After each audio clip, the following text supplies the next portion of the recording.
Hey, are you ready to turn your podcast into an authority engine and not just more content?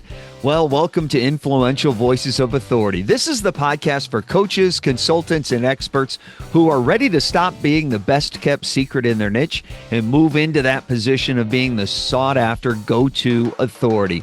I'm Erik K. Johnson, podcast talent coach. I've been coaching on-air radio hosts since 1995. I've been doing it for podcasters since 2012, and I want to help you move into that position where you are the sought-after go-to authority. In each episode of this podcast, I sit down with industry leaders and visibility experts, people who know how to get the job done, and they uncover how they use their voice, their message, and their platform to build trust, grow their audience, and attract premium clients into their business. That's what Influential Voices of Authority is all about. If you're ready to turn your voice into your greatest asset, then you're in the right place. Welcome to Influential Voices of Authority. You know, if you want to become that recognized authority in your space, if you want opportunities to come to you rather than having to chase them down, if you want clients and stages and partnerships and media and influence all coming your way, then you have to understand one hard truth. No one is coming to discover you in hiding. You can't just sit back and wait for them to come. We talk so much about you can't build it and they will come. That's great for the movies, but not so great for your authority, your positioning, your attraction of clients. No one is knocking on your front door, begging you to share your brilliance with the world. Because it's not about your content. It's not about your 6 steps to success. It's about the context that you wrap around that content. And no one is searching the shadows and turning over rocks looking for the most talented person who refuses to be seen. You need to go out and get in front of your right audience. You need to be seen in front of the right audience at the right time with the right message. Because the world doesn't reward the best expert. They reward experts that they know exist.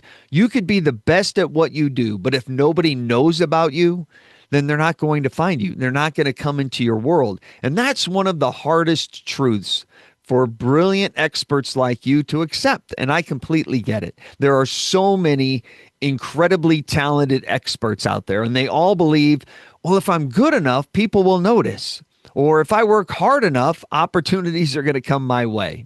Or they tell themselves, if I stay humble and I keep my head down, eventually I'm going to get recognized.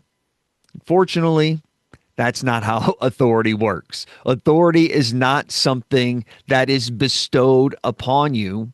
It's not handed to you by the market. It's not gifted to you because you deserve it or you know more than everybody else. It's not awarded to you because you've worked harder. Authority is claimed. Authority is something you step into. Authority is something you own from the outset. When you're seen in front of the right audience at the right time with the right message, that is when authority starts to come your way. Authority is built when you decide to step forward and say, I have something valuable to say. I have wisdom worth sharing. I can help people, and I'm no longer going to hide that. When you have that confidence in you and you step into that, that's when the magic happens. That's when you start to live your fullest life and people start to come your way. I know there's that little voice inside your head that's telling you you're not worth it or you haven't done it. Who's going to listen to you? But when you step into it, you'll be amazed at how magnetic you become. Because let me tell you something. Your humility, your humbleness may feel noble, but if it keeps you invisible and it keeps you from being noticed and discovered, it's costing you the transformation.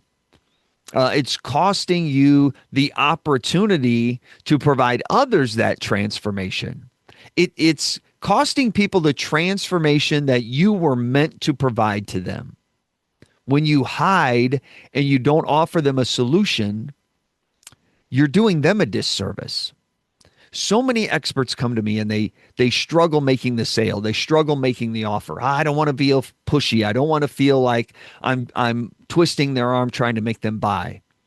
If you have a solution that solves a problem that they have and a problem they are actively trying to solve, if you don't offer them that solution, you're doing them a disservice. You're holding back from them. If they have a problem they're willing to pay to solve, you owe it to them to make your offer so that you can help them solve it. And if you stay hidden, your audience can't hire you, they can't follow you, they don't build that trust in you, and they can't learn from you. And more importantly, they can't overcome their challenge. They can't overcome their struggles if they don't know you exist. You have to get out on those stages and you have to find that visibility. Too many experts stay stuck because they confuse humility and humbleness with invisibility. Well, I have to lay back and wait until I'm invited to be on stage. When you start reaching out to people and you start looking for partnerships and the way you can support each other, those stages will come to you. Many experts think staying quiet makes them humble. No, that's not what it does. Staying quiet makes you forgettable. If you have the wisdom and you have the experience and expertise, if you have the message that can help people, then hiding from them is withholding from them. Hiding from them serves no one. The marketplace is full of less qualified people than you who are out there winning. You see them all the time, right? You know more than they do. You are better than they are. You can help people more than they can, yet they're winning and you're not. Well, it's because they're being seen and you're not. You're not getting on the right stages. Meanwhile, truly gifted experts like you stay hidden in the background and feel like they're being humbled, waiting for permission to get on stage. But unfortunately, that permission never comes. You have to choose visibility. You have to choose authority. You have to decide that your mission matters more than your fear. Bravery isn't the lack of fear. Bravery is taking action in the face of fear, doing it anyway. You have to decide that being seen is more important than being comfortable. Because here's the deal. The moment you step forward, the moment you start sharing your ideas and step into your authority, the moment you start owning your expertise and showing your value, that's when your authority begins. And that's exactly why I've invited Allison Lane on the show today, because Allison helps experts step into visibility, own their credibility, and become the trusted authority that their audience is already looking for. She's an accomplished woman, and she's fantastic. You're going to love my interview with Allison. Allison helps accomplished women become visible authorities that people trust. She has over 25 years in brand strategy and publishing. She helps you clarify your strongest visibility vehicle. What is going to get you in front of the right audience at the right time with the right message? She's going to help you sharpen that message, and she helps build a platform that creates real opportunities. In fact, her clients have secured Big Five book deals. They've hit major bestseller lists. They've been featured in Forbes and in People magazine and CBS Mornings and the New York Times, and the list goes on and on and on. Her clients speak on national stages and build platforms that drive steady media opportunities, speaking opportunities, and partnership opportunities. And that's what she's going to help you do today. So enjoy my conversation with Allison Lane. Allison, it's great to see you. Thanks for being here. I'm so glad we're talking about this today, that so many people who are the ones who have all the wisdom and all the insight, those are the ones that we don't know about. And we're like, Yeah. where are you? We want you to stand forward because we're not coming to your house to beg you to come out. You Yeah. have to stand up. Absolutely. I was reading in your bio, like the slug of who you are. And this is it. Like you have a long bio that tells all your great stuff, the New York Times and helping all the people get exposure. But the one line that stood out to me was that you help accomplished women become visible authorities that people trust. And I thought that was so succinct and powerful. I love it. What's your secret sauce? Like what's the if people had to take one thing to build that authority in their space, what would you tell them? I think we all know people who are amazing, but they don't think so because they're surrounded by other people who already know them and they might be like them. But outside of their silo, we are wowed.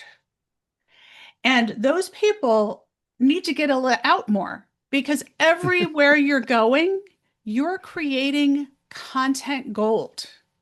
But if you don't capture it, if you don't share it, we won't know. You have to capture all that content gold wherever you go. Even when you go to the industry conference, you have an entire TV studio in your pocket. That iPhone is everything.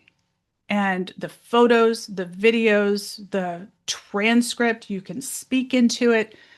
Everything you gather is gold, but you have to do it. It is so easy to forget what it was like to not know what we know. And so we just don't think we're very special. No, that's the thing is when you're you, you're bored with you. You live with you every day. Right. You're with you all the time and you forget your awesomeness. I have a client who, on paper, blown away. And when I talked to her, she was like, well, I'm doing this and I'm doing that. And, I did speak at the White House. And, like, that's not on your LinkedIn. That's not on your bio. It's not on your website. Oh, did I forget to put that there? Yes. Yes, you did. No one's keeping track of all your accolades and achievements for you. Yeah. And you can't count on the organization that hosted you to have a functioning website all the time. You have to gather the screenshots. You have to keep them in one place so that when I Google you or when I stumble across you, it's very obvious that you come with a truckload of street cred. Well, a lot of people say I don't want to toot my own horn. Oh, I don't want to look like I'm bragging. Well, how do you help them get over that? That with indignancy is I hear not only I don't want to toot my own horn, I don't want people to think fill in the blank. Right. People aren't thinking about you. So true. Your humility is boring. Period. You think you're being humble and you think that accolades, thought leadership is something that is bestowed upon you because we've been conditioned that when you get a promotion, that's someone bringing you up. When you get your PhD, you present to a room of people and they bestow the PhD upon you. Thought leadership, recognition, authority, that's just you stepping forward. Yeah, you And got to step into it and own it. yes, you can't stay in the shadows and then be hand wringing. Oh, I wish I was on stage. No, you must step forward. Your humility is boring and it's holding you back, and it is a boundary between your knowledge becoming wisdom because knowledge only becomes wisdom when it's passed on.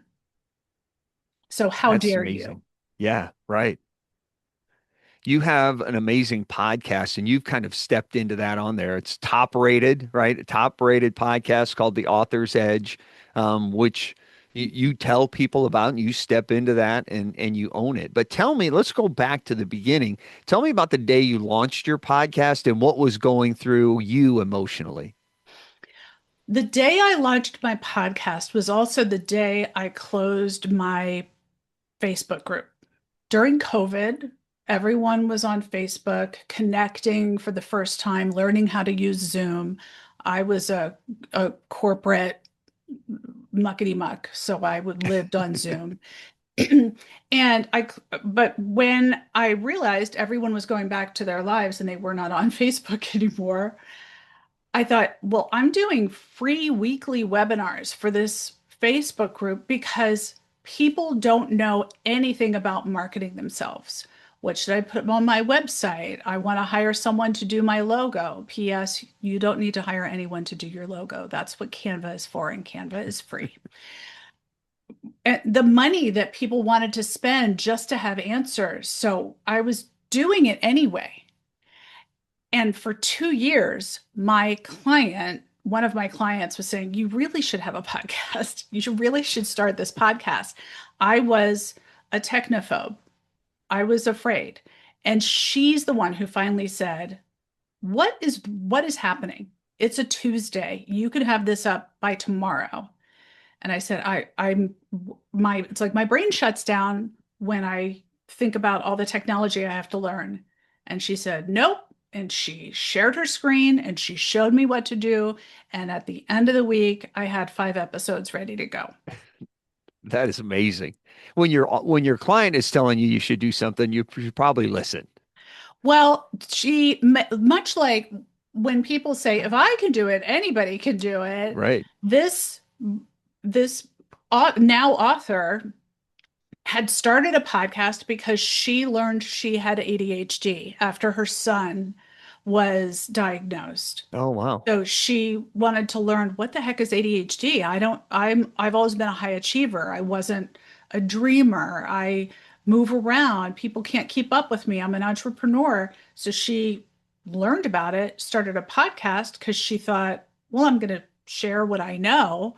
And then she was told you should probably have a book, but she didn't know anything about the publishing world. So I helped her put together her pitch, market herself, which even she didn't realize that she had 2 million downloads at that point. Like you have to know your numbers. Yes. And and so when she said, if I can do it, anyone can do it, I thought, well, I think the point is you're saying you're going to teach me. I just need someone to show me. Yeah. And after that fear of I wanted everything to be right, I wanted someone to say, yeah, you did it right. Yep. There's no one. There's no one. So when Right. I'm saying, hey, you have to step forward, I'm saying I had to have a talk with myself. You just have to do it. There's no right or wrong. There's doing it and not doing it. That's great. There's the best thing about launching a podcast is you don't have any listeners anyway. So you're even if you fall on your face, nobody's there to see you. Just go ahead and get into it and start by putting one foot in front of the other and you'll get there. You in your business, you help people build a platform that creates real opportunity for you. Tell me how your podcast plays into that. How does your podcast help you build your authority, and what kind of opportunities does that create for you? Having a podcast is a really important way for me to reach people who should know me but don't already, because I'm leaning in to the algorithms who want to share, and they they're showing my podcast to people who don't already subscribe, and those people are sharing and sharing and sharing. So it's different than social, which doesn't really care to share your content. This is how podcasts grow. And what I knew about the podcast was that I was going to put out a podcast episode every week, and I was going to start to doing everything myself at first. I did 25 episodes, back to back to back. And all I did was answer the questions that I get all the time. I made a list, and that's what I did Yeah. because I was already explaining to clients and on my Facebook group, here's how this works. Here's how that works. Here's how publishing works. If you're an expert and you want to put a book out, there are so many options. But if you want a traditional book deal, you have to have a book proposal. So stop writing your whole book. So many people come to me and say, "Oh, I'm almost done, and then I'll be ready to go to a publisher." That's not how it works.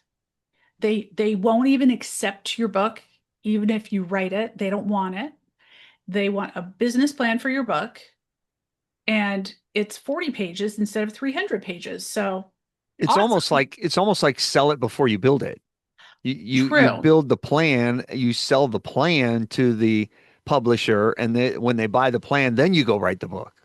Right. You include two sample chapters, Yeah, but a book proposal is a business plan, it's a sales forecast, it's a marketing plan, it's a reason why, it's everything you would develop if you were inventing a new product, the pet rock or whatever goes on Shark Tank.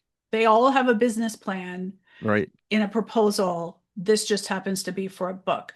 And the gap for most experts is that they've been living in a cave.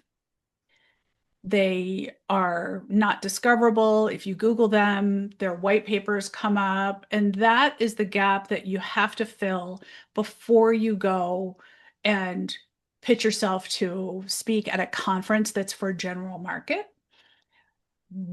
Pitch yourself to Forbes. They'll say, "Who are you? Where have you been?" And if you've been nowhere, we need to put that out there and make it very visible.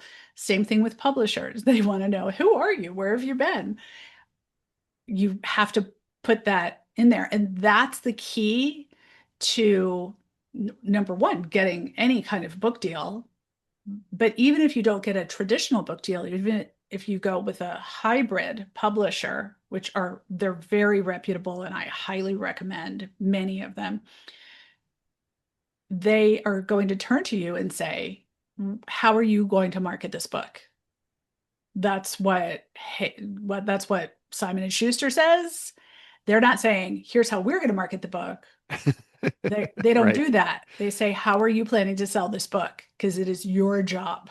Yeah, writing the book's only 20% of the process. The other 80% is your business plan and how you plan to sell the book. You're not trying to be a best writing author, you're trying to be a best-selling author. Right. And the book is a VIP ticket into the next level. It allows you to catapult to heights that you weren't even dreaming about. And so Yeah. that for me, going back to your question, what has the podcast allowed you to do? It's allowed me to reach people who have this goal, but they don't even know where to look. They're so busy with their startup or teaching 3 classes at UConn, in one semester, they don't even know what to Google, but they know that they should have a book because they're at the height of their career. They're 50, they're thinking, "I have all this wisdom, I should probably package it." Here's the rub. No one wants you to stuff your entire life's work into a tiny little book. That is called a textbook. Yeah. And it's like a very dense flourless chocolate cake. It's you can only eat it in tiny bites. Yeah, I found that That's out the hard way at the beginning because I put everything I knew about it into a program and then realized nobody wanted the program because they didn't want everything. They just want to solve their problem. hmm hmm Yeah, people don't need everything all encompassing in one product. Yeah. They might not buy the book, but they might buy a ticket to the conference that you're speaking at, Yep. There you go. and you can incorporate your book sales into your conference speaker fee. Ta-da! So the book does a job as well. Yeah. And that's what the podcast has allowed me to do is to open people's eyes to it's the book isn't the end of the road. The book is a milestone into what is next. Give me an example of an opportunity that your podcast opened for you or made possible. Well, having a podcast that was consistent and that I used SEO and marketing language to make sure that it was discoverable. So having a subtitle that has the keywords in it that people Mhm. are searching for, marketing, publishing, visibility, experts, authors was important.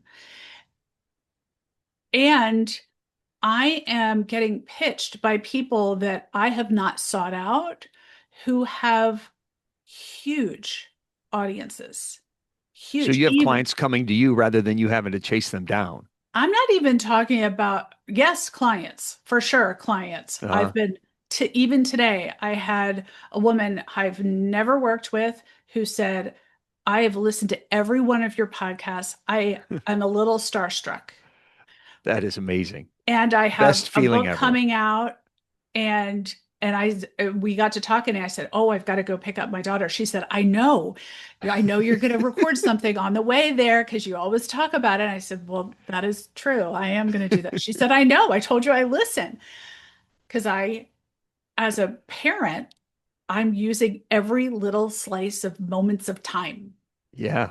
And that's why my phone is a recording studio. I just pop that thing on and record, a random thought, or sometimes I record something that becomes part of the podcast.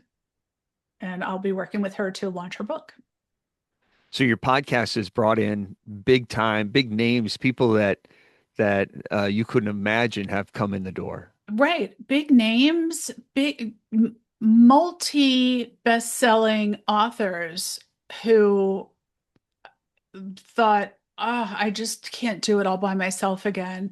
And they ask around, I need somebody to help me, but I don't want to hire, $100,000 team of muckety mucks. Like, first of all, nobody needs that. That's baloney. It's full Right. on Oscar Mayer.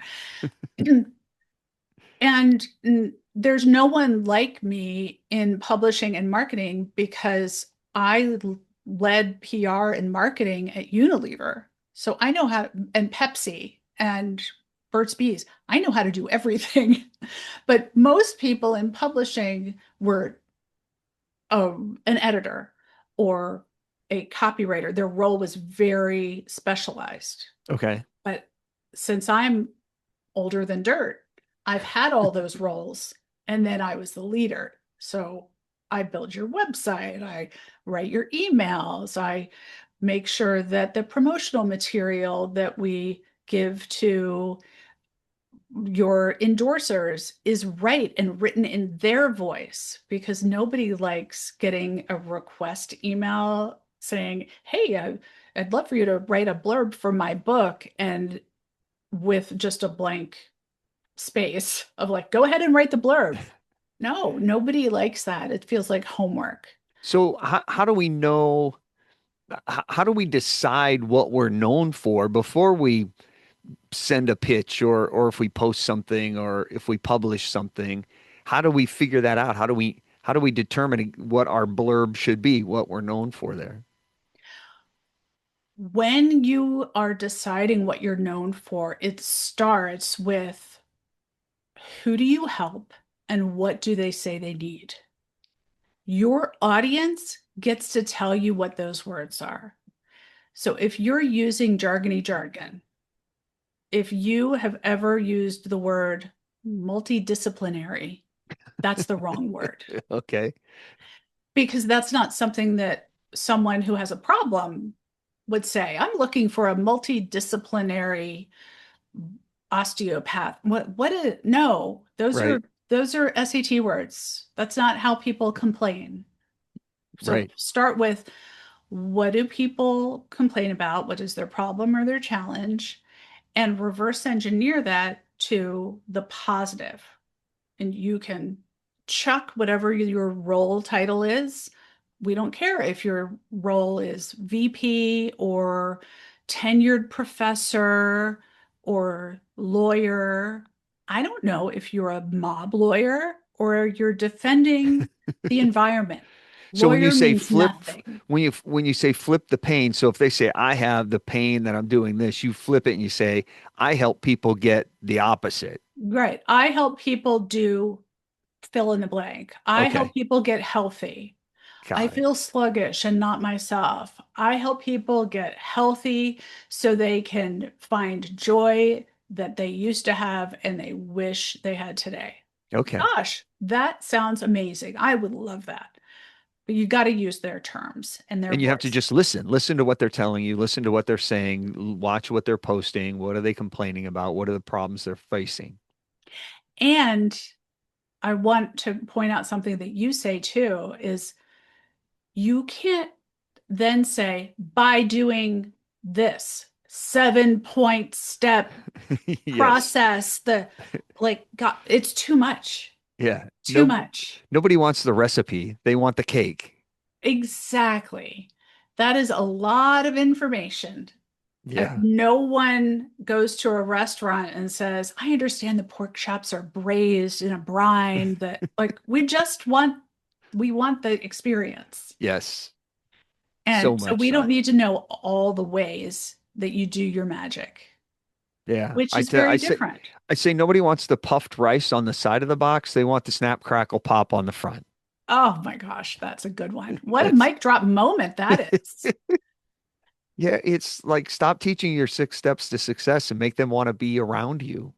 When it comes to authority like that, how do you see, everybody talks about being an influencer. I want to be on social media. I want to be an influencer. How do you see the difference between having influence and being an influencer? I think that when people say, I want to be an influencer, and I think that that term now carries a stigma. I think even the term thought leader, people don't really know what that means. Hmm. They want recognition and they want the opportunities that come from breaking out of their silo. So that's what influence is.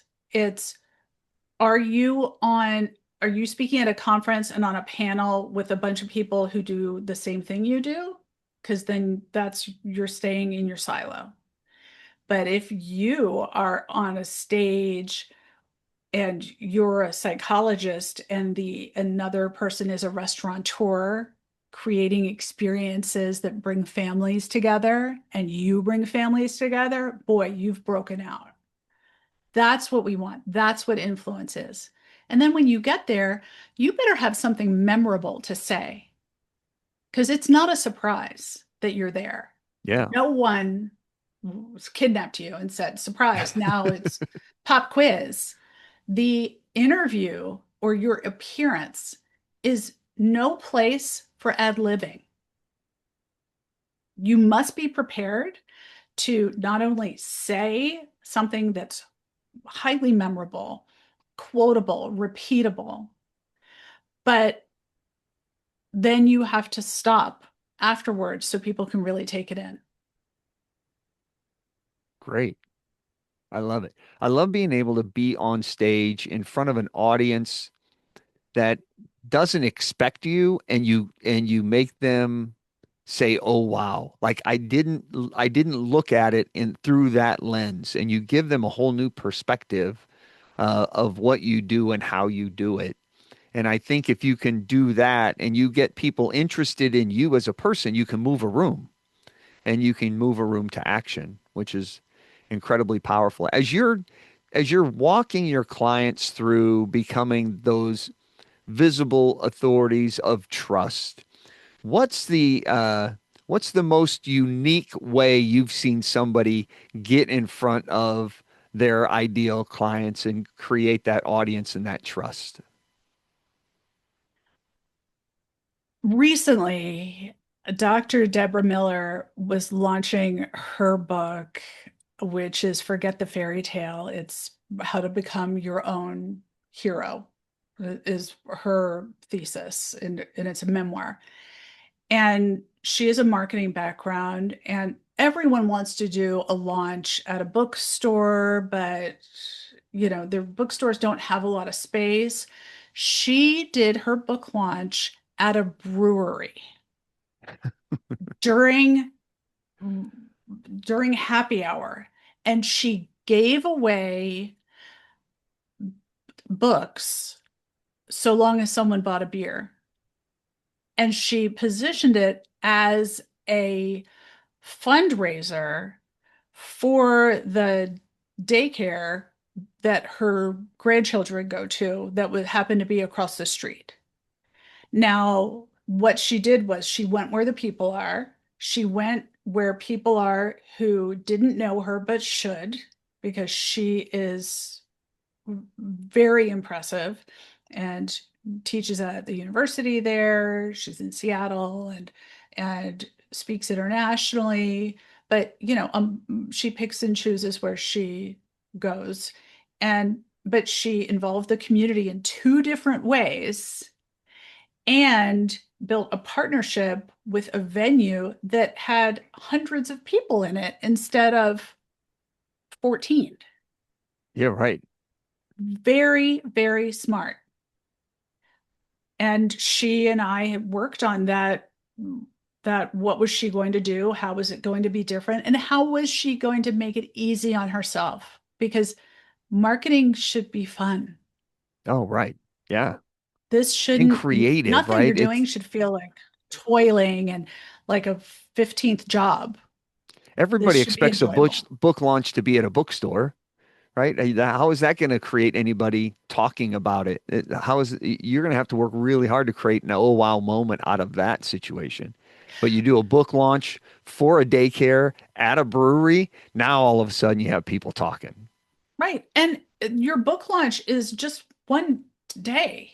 Yeah. No one says that about a product launch, like, oh, well, the product it launched in January, so I guess that's over. No, it's it's just opening day. So that's all that is. The book launch is one moment. It's like a birthday party. And then what? So we're always asking, then what? How are we going to turn this into our next three opportunities that we already have criteria for? Because as you might imagine, my clients, when you start raising your expectations and assume that success will happen, you have to be ready for the phone to ring and you have to know in advance what you're going to say yes to. And otherwise, you will run yourself ragged. And we do not want an exhausted success. The interesting thing that a lot of podcasters miss is the and then what? Because they just create their podcast like it's in a little bubble, like it's in a little cocoon, and it is what it is. It has a beginning, a middle, and an end, and then it's over. And I always encourage them to what happened? Where does the conversation continue after the episode's over? What do you want people to do when the episode's done? Like you have to keep them engaged and involved with you. Either send them to a lead magnet or continue the conversation on social media. Have them email you somehow that let the podcast lead somewhere. And then what? And then what happens next? And use it Mm. as part of a marketing system rather than just an episode in and of itself to end and never be heard from again. And so I love the way that you use that and then what. But let's talk a little bit about getting people to say yes, because that's the key is how do you use this whole content marketing tactic to build that relationship and get people to say yes. So if I have my toolkit and I'm creating authority in there to get people to say yes, what assets should I have in my toolkit to bolster the potential of success for my podcast and my authority? There are a couple of non-negotiables when it comes to your brand toolkit. You must have one social media profile that you are engaged with, where your audience is. If you love TikTok, but you know the people you serve aren't on TikTok, then it's not TikTok. It, and that has to be robust. So you're saying pick one and go all in on that one where your audience already hangs out. It's at least one. Okay. Just most people say, well, I have accounts everywhere.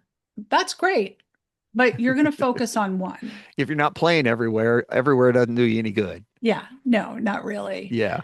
Like I just put the cat videos up on Instagram and then I put the dog videos over here. Like, no, no. So Bad one strategy. social media, Okay. a website, which can Okay. be just one page. You can make one for free on Canva. Is there one specific thing your website should do for you? Like what's the primary reason for having the website? Is it The website is it's your headquarters. okay? It's the only It's like home place, base. it's home base. Yeah. It's where you put all of the images, the social proof of your accolades, your credentials, not in text form. Nobody wants to read your listicle of all your awesomeness. Pictures Okay. and a nice headline at the top that says the the successful end result of what happens when someone knows you or reads your work or works with you. What is that? Do not put writer at the top. Do not put professor. Do not put speaker. Those are job titles. We just want to know what good do you create in the world? Yeah. Put that Right. there. So, what you do, what you've done in the past, and a way for people to connect with you that is not social. So, and some kind of email. Do not ask them, please give me your email and I'll give you updates. Nobody wants a vague update.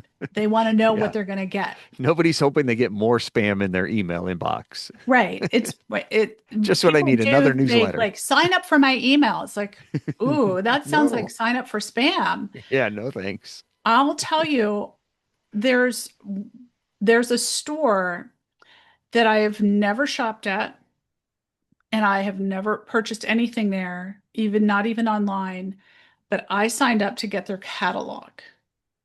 And I keep it around here because it is hilarious. It is restoration hardware. It's furniture porn. It is beautiful, but I do not need a $20,000 chair.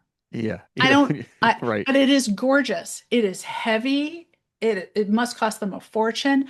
I love it. I sign up for that. But they don't say sign up for our mail.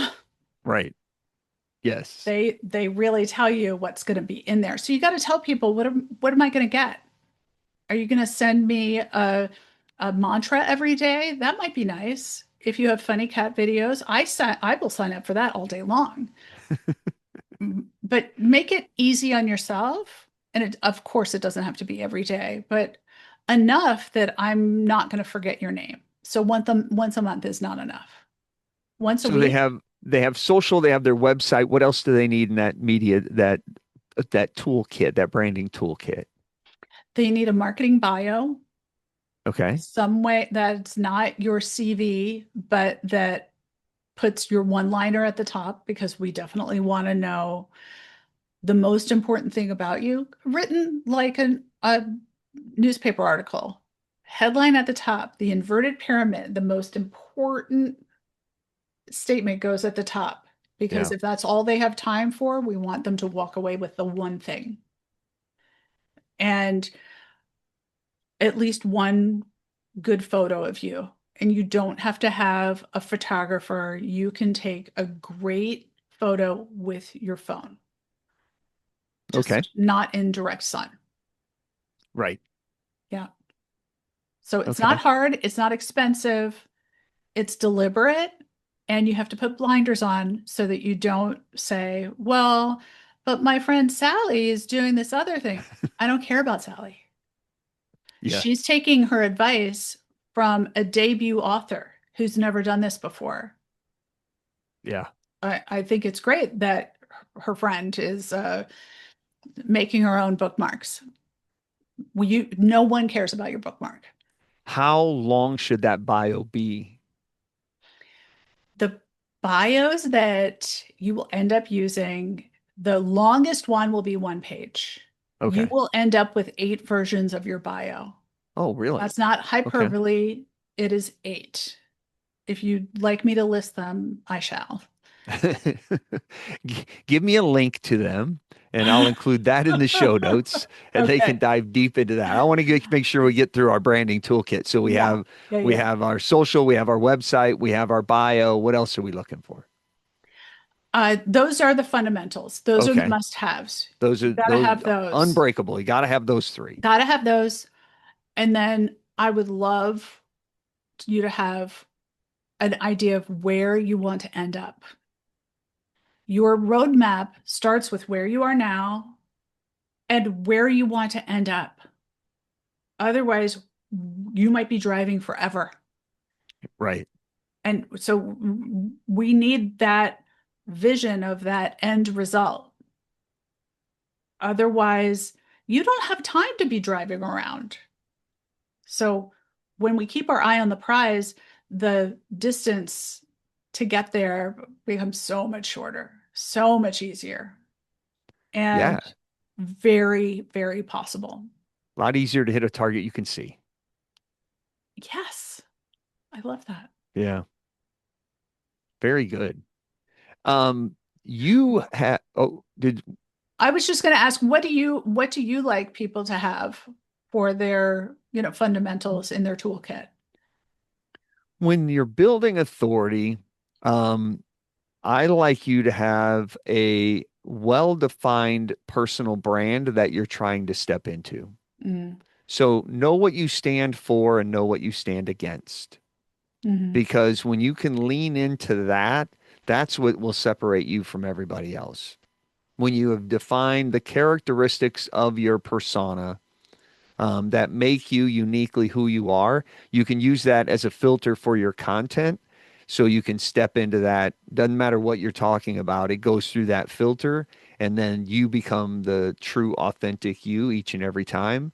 That AI can't copy because AI can copy your 6 steps to success. It can't copy your perspective and your personality and your journey and your opinion. hmm So if you know what you stand for and what you stand against, you can use that as a filter for everything you do. Yeah, and all of that authenticity, all of that really potent, juicy personality, that comes through in the marketing materials about you. It comes through on your website. It Yeah. comes through in your bio. It comes through in the social media profile, those, 10 or 13 words distilled, but it's there. So Yeah. be And ready to step forward. when you define it intentionally, it makes it so much easier to step into it. And Hmm so that start there. And then as you're crafting your bio and all of the other assets that you have, it really becomes you. And then you can step away from I'm a professor, an attorney. Nobody wants job titles. What do you do and why do you do it? And I think that's a great place to start. You have hmm a fantastic guide that helps people step into that authority. Tell me a little bit about that and how we can get it. There are 7 shifts you can make. I should say 7 shifts you can make to build real authority. And you can pick one on this guide and just do that one. This guide is 2 pages long. It's easy for you, but you've got to do it. You can get that at lanelit.com/authority. When someone breaks down something that seems gargantuan into it's just 7 steps, itty bitty steps When you that you say can step shift, on. are you taking like mindset shifts? What kind of what would a shift be?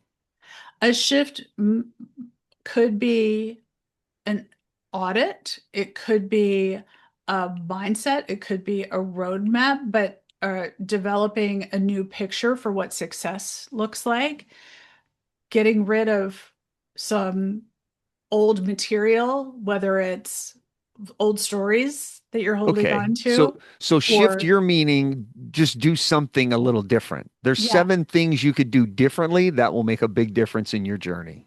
sure, yes. Yeah, okay. And some of those have itty bitty action that goes Yeah. along with them.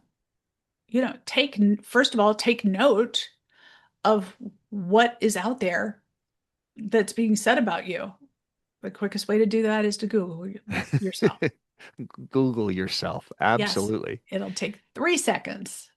7 shifts to build real authority. You can get that at lanelit.com/authority. The easier way is connect with me on LinkedIn and just DM me authority and I'll send it to you. I just Fantastic. so easy, and I'm on LinkedIn at Allison Lane Lit. Very good. Allison, I appreciate you taking time and joining us on the show. I love talking to you. It was a great conversation. Thanks for being here, and I hope we do it again soon. Thank you. Thank you for serving people and helping them understand that the number one thing they need to know to take and gather that authority for themselves is the step they have to take. The the one step that only they can do is stepping forward. Yeah, step into yourself and live it. Live it to its fullest. So well said. Thanks for being here. Thank you. All big thanks to Allison for joining us on the show today. She is fantastic. You can find her at lanelit.com. That's LANELIT.com, lanelit.com. And if you want to grab her 7 shifts to build real authority in a quick guide that will help you get known for your expertise and build visibility and grow with integrity, that free gift that she mentioned, you can find that at lanelit.com/authority. lanelit.com/authority. Get over there and get that. Start stepping into your authority. Start owning your value to the marketplace. And more importantly, start making offers that will help your prospects move forward and overcome their challenges. I'd love to help you do that. You've published all your episodes. You've stayed consistent. You're publishing your show every week. You know your content is good, but why isn't anybody finding you? Why aren't the clients coming to you? You're not being seen as the authority in your niche. Your podcast isn't creating that level of influence and opportunity you thought it would. People are listening, but they don't take action. Nobody's engaging with your content. You sound super professional, but you don't sound unforgettable. Why is that? Well, the truth is consistency alone doesn't create authority. Intentional leadership does. So if you're ready to turn your podcast into an authority engine and not just more content, if you'd like to move from being the best kept secret to that recognized go-to authority in your niche, let me audit your podcast and find the gaps for you. If you head over to podcasttalentcoach.com, you can click the button right there and apply to have a chat with me. We will uncover your authority positioning problem. We'll develop your plan to help you succeed, and then we'll see if I can help you and support you to achieve those goals. All you need to do is get your podcast audit going. You can find that at podcasttalentcoach.com/coaching. That's podcasttalentcoach.com/coaching. Hey, on the next episode, we're going to talk with Michael Roderick. Michael's amazing. He is a high school teacher turned Broadway producer turned referral strategist, and he's going to help you become more referable. He's going to show you how to package your ideas, your message, and your expertise in a way that gets people talking about you long after the conversation ends. That's all next time on Influential Voices of Authority. Until then, step into your authority, and we'll see you next time.